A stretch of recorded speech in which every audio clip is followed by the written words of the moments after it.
Hello दोस्तों, मैं नरेश आपका अपने एजुकेशन एग्जाम पास चैनल में स्वागत करता हूं। आज हम कक्षा 10वीं विषय विज्ञान पाठ 10 प्रकाश का परावर्तन एवं अपवर्तन को पढ़ेंगे।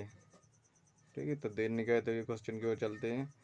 प्यारे छात्र छात्राओं से निवेदन करता हूं कि हमारे चैनल एजुकेशन एग्जाम पास नरेश कुमार को सब्सक्राइब जरूर करें। धन्यवाद। क्वेश्चन नंबर पहला है, एक सेकेंड।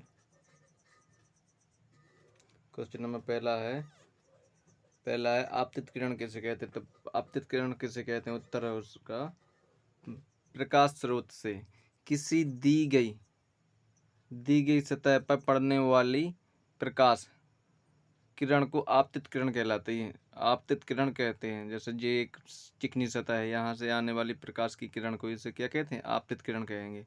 और यदि इस प्रकार से चली जाए तो ये इसे क्या कहेंगे, इसे परावर्तित किरण कहेंगे। और बीच में अविलंब होता है। ठीक है। अब दूसरा परावर्तित किरण किसे कहते हैं, बिल्कुल सेम है। आपतित किरण पर आपतित किरण एक सेकंड आपतन बिंदु पर, ये कौन सा बिंदु होता है, ये आपतन बिंदु होता है। आपतन बिंदु पर आपतित किरण जब परावर्तित होकर उसी माध्यम में मुड़ जाती है तो उसे हम उस किरण को परावर्तित किरण कहते हैं। ठीक है। क्वेश्चन नंबर तीसरा है हमारा, उस दर्पण का नाम बताइए जो बिंब सीधा तथा आवर्धित प्रतिबिंब बना सके। तो उसका क्या है, अवतल दर्पण। कौन सा दर्पण है, अवतल दर्पण। अगला है, वाहनों में उत्तल दर्पण ही क्यों लगाया जाता है। तो उत्तर होगा उसका, क्योंकि उत्तल दर्पण सदैव सीधा प्रतिबिंब बनाता है। कैसा बनाता है, सीधा प्रतिबिंब बनाता है।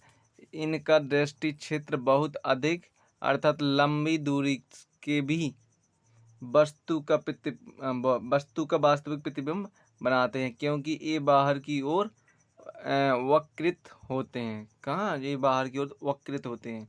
अवतल दर्पण देखा, बहुत सॉरी उत्तल दर्पण देखा है, कैसा होता है, इस प्रकार से होता है। ये बाहर की ओर क्या है, बाहर की ओर उभरे रहते हैं, उभरे के नहीं रहते, इसी कारण। क्वेश्चन नंबर अगला है, प्रकाश के परावर्तन से आप क्या समझते हैं। तो प्रकाश के परावर्तन वही चीज हो गई जब प्रकाश की किरण एक माध्यम से आकर एक माध्यम से दूसरे माध्यम में जाती है, यह अपने मार्ग से विचलित हो जाती है।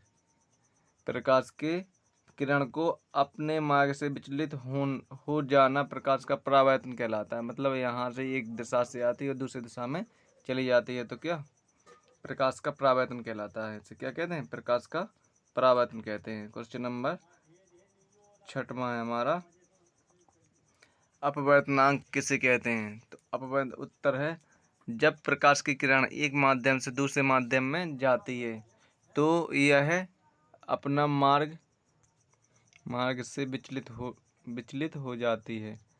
ये विचलन माध्यम और उस माध्यम में प्रकाश की चाल पर निर्भर करता है, अतः अपवर्तनांक माध्यमों में प्रकाश की चालों का अनुपात होता है। क्या होता है, अनुपात होता है, उसी को अपवर्तनांक कहते हैं। क्वेश्चन नंबर अगला सातवां है हमारा, जब प्रकाश की किरण एक माध्यम से दूसरे माध्यम में जाती है तो किस प्रकार मुड़ती है। उत्तर होगा, जब प्रकाश की किरण एक माध्यम विरल से दूसरे माध्यम सघन में जाती है तो अभिलंब की ओर मुड़ जाती है। जब यही प्रकाश की किरण सघन से विरल माध्यम या विरल की ओर जाती है तो अभिलंब से दूर भागती है या अभिलंब से दूर हो जाती है, दूर हट जाती है ना। अगला है, प्रकाश के परावर्तन के नियम लिखिए। तो प्रकाश के परावर्तन के नियम हैं, प्रकाश के परावर्तन के दो नियम है। पहला है, परावर्तन कोण सदैव आपतन कोण के बराबर होता है। जब हमारी जे ग्रेन पॉलिशदार सतह है, जे यहाँ से आपतित किरण आती है और यहाँ पे बिंदु पे मतलब अभिलंब से टकरा कर या चिकनी सतह से टकरा कर परावर्तित हो जाती है, तो जो यहाँ का कोण होता है वो बराबर क्या होता है, यहाँ के कोण के बराबर होता है। ठीक है। उस प्रकार से आपतित किरण दर्पण के आपतित बिंदु पर अभिलंब तथा परावर्तित किरण एक ही तल में होते हैं। तो ये अभिलंब वाला बिंदु, आपतित किरण वाला बिंदु और परावर्तन किरण वाला बिंदु तीनों का एक ही तल पर होते हैं। ठीक है।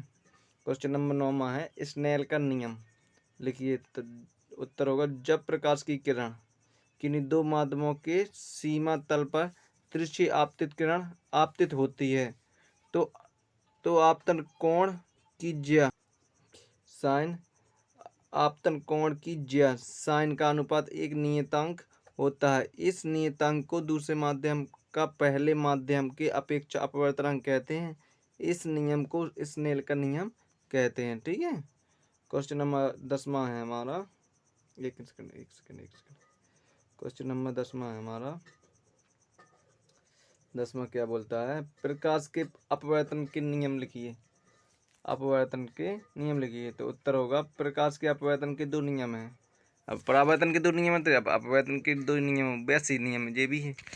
आपतित किरण, परावर्तित किरण तथा आपतित बिंदु पर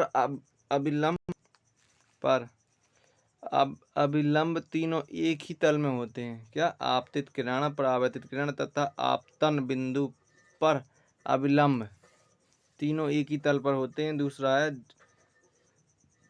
जब प्रकाश की किरण किन्हीं दो माध्यमों के सीमा तल पर तिरछी आपतित होती है तो आपतन कोण की ज्या मतलब साइन आई, परावर्तन कोण की ज्या साइन आर, ठीक है, की ज्या का अनुपात एक नियतांक होता है। ठीक है, क्वेश्चन नंबर 11 है। निम्नलिखित प्रश्नों के उत्तर दीजिए। पहला प्रश्न है, किस दर्पण में वास्तविक तथा उल्टा प्रतिबिंब बनता है?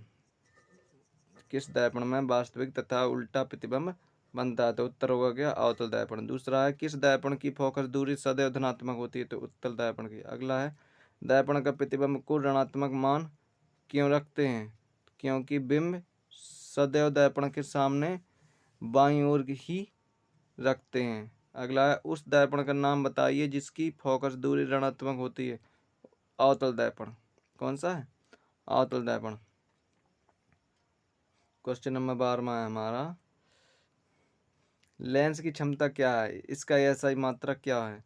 तो उत्तर है, किसी लेंस द्वारा प्रकाश किरणों को अभिसरण या अपसरण करने की मात्रा यानी डिग्री उसकी क्षमता कहते हैं। ठीक है, यह उस लेंस की फोकस दूरी के व्युत्क्रम के बराबर होता है जिसका एसआई मात्रक डायोप्टर यानी डी से दर्शाते हैं। डायोप्टर डी होता है। लेंस की क्षमता को पी द्वारा व्यक्त करते हैं। किसके द्वारा? पी द्वारा। क्वेश्चन नंबर 13 है हमारा, किस लेंस की क्षमता धनात्मक होती है? तो उत्तर लेंस की क्षमता कैसी होती है? धनात्मक होती है। ठीक है, क्वेश्चन नंबर 14 है हमारा, किस लेंस की क्षमता ऋणात्मक होती है? तो अवतल लेंस की क्षमता क्या होती है? ऋणात्मक होती है। क्वेश्चन नंबर 15 है, एक लेंस की क्षमता +2.0 डायोप्टर है, वह कौन सा लेंस है? उस लेंस की फोकस दूरी कितनी है? उत्तर, तो वह लेंस उत्तल है, क्योंकि उत्तल लेंस की क्षमता धनात्मक होती है। इसकी फोकस दूरी का है +0.50 है। ठीक है, क्वेश्चन नंबर 16 है,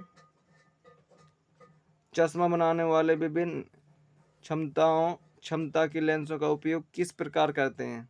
तो उत्तर, चश्मा बनाने वाले विभिन्न क्षमताओं के लेंसों का उपयोग बीजगणितीय योग के रूप में करते हैं, जैसे कि P बराबर P1 + P2 + P3 ... इसी प्रकार चलता रहता है ना। क्वेश्चन नंबर 17, प्रकाश का मार्ग किस प्रकार का होता है? तो प्रकाश का मार्ग एक सीधा सरल रेखा होती है। ठीक है, अगला है, किसी गोलीय दर्पण के फोकस दूरी क्या होती है? किसी गोलीय दर्पण की फोकस की जगह की है, फोकस दूरी क्या होती है? तो उत्तर होगा, किसी गोलीय दर्पण की फोकस दूरी वक्रता त्रिज्या की आधी होती है। क्या होती है? आधी होती है। ठीक है, तो क्वेश्चन इतने ही है इस चैप्टर में। आशा करते हैं कि यह वीडियो आपको समझ में आया होगा। प्लीज़ इस वीडियो को लाइक करना, शेयर करना तथा सब्सक्राइब करना मत भूलना। धन्यवाद।